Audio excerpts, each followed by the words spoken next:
Go. This one is free too. I mean, that one's that's closed up. So what we're going to do is we're taking 4 different colors and we're wet blending these colors across the floor to kind of make a modeling effect. If you really look at wood, it doesn't have, it's just not one color. It's lots of different colors, and part of it creates the grain. Part of the grain we're going to create as we're painting it. We're going to go ahead and make sure that we paint in the line that the wood grain is going. Okay. So that way, these blending of colors together will end up making a streaked effect going across. Then once that dries, we'll take the lining stick, we'll actually line the edges of the boards so that it really looks like boards. Looks like boards, okay. Yes, looks like boards then. And then we can go back in with the darker color or the lighter color and do a little dry brushing Okay. on top of it, but it needs to be dry to do that. But we can dry brush on top of it to just give it a little more texture. Okay. And that's what we're going to do. And Gary, tell them what you asked me about the length versus width. Well, I would like the boards to come down, but because of the way the plywood is laid down, the grain of the plywood is going across the stage. Right. And so it won't really matter. It'll still look, I think, really nice with the grain going across, but we're going to take advantage of the grain of the plywood because when you start painting across the grain of the plywood, it's a little bit harder to paint. It's just more work, is what it is. And we want to try to get this done. I think it'll be fine having the grain going across, so we're just going to start on this end, go to this end, and make all the grain go crossways. That way we don't go perpendicular to the grain that's already in the wood. Right. And it'll be a lot easier to paint in the long run that way as well. Okay? Okay. So I use sticks. I don't like to get on the floor. So I will use sticks. You actually do not have to use one brush per color. We can start and paint, and you can just dip into the thing. They're going to kind of mix and do their thing. That's fine. What you want to do though is try to get most of the color out of your brush before you start going into the other one. We're going to contaminate, but we don't want to just absolutely saturate Okay. the contamination. So I like to use sticks because I don't like bending over. So I brought some extra bamboo. The only thing is this isn't a very big area, so I don't know if we can all. What about these extensions? We back will- here, for doing the floor? I got a bunch We of those. can, but we're not using a roller because the roller isn't going to give us the graining look that we wanted. Right, we but I want. mean, we can take it to the. But you can tape it. You're welcome to use the bamboo that I have. I'm going to use this one. Okay. And then I brought some extra brushes here as well.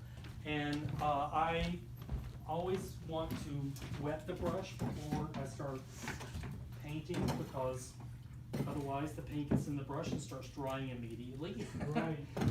and that isn't good for the brushes. So, trying to get some of the water out of it.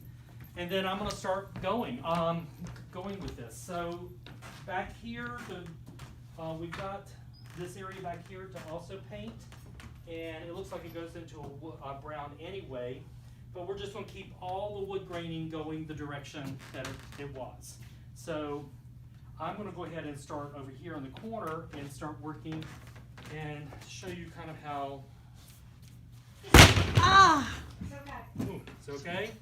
It's Thank you. fine. Scared you so well. You did. Bad. That's gonna be great on the on the tape.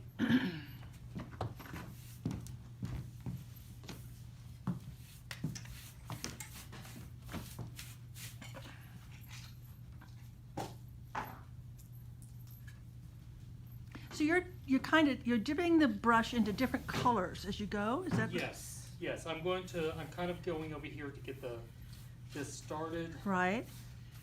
because the corners are always the worst. Of course. And I'm not worried about it being with the other stuff that's going on top of it. It's going to be okay that it's kind of watercolory.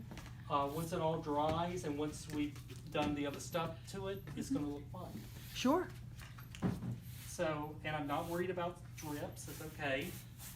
But I'm gonna just kind of put, I see. Yeah. you see what's happening there? Yeah. So, I'm going ahead and I'm trying to get some of the paint out of my brush so that when I go into the next color, it's mostly dry.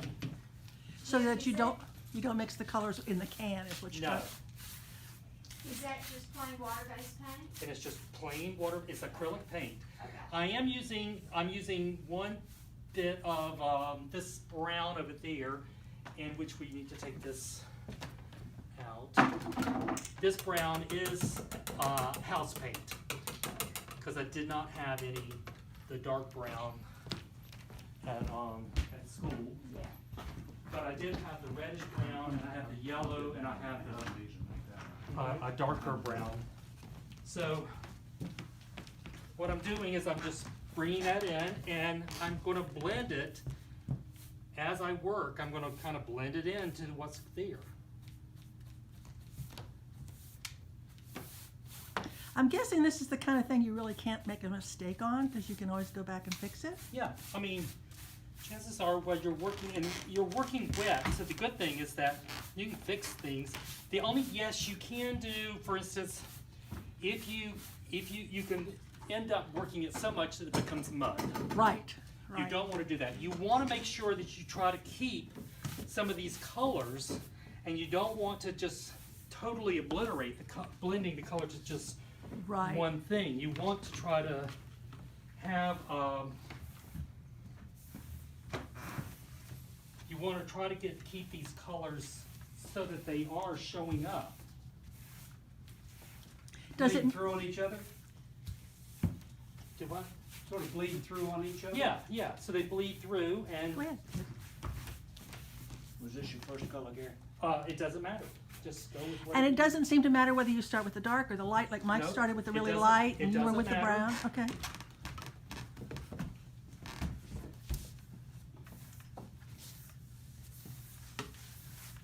It's gonna look great, I can see that already, can't you? Oh, Pat's not there.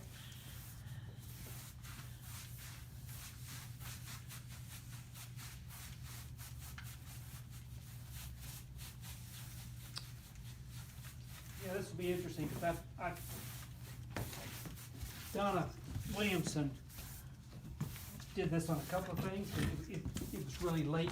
Okay, you're getting a little bit too yellow. You want to try to get some of the other colors Right. in there. And like I said, let's say I'm just doing a streak, and then allowing some dead space in between, and then I'll go back in and bring those other colors into those, Oh, instead of just having a solid piece.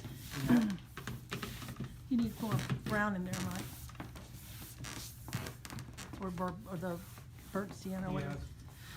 Excuse me, whatever that color is.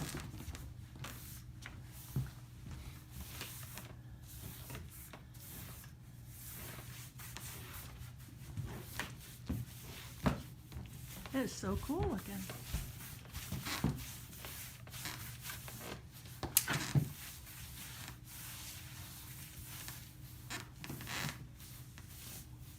Careful, Mike, you're getting it kind of muddled, so. You don't want to get it too muddy looking. Are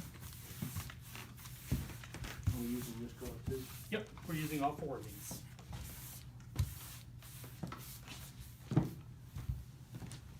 Okay, I'm gonna stop this for now.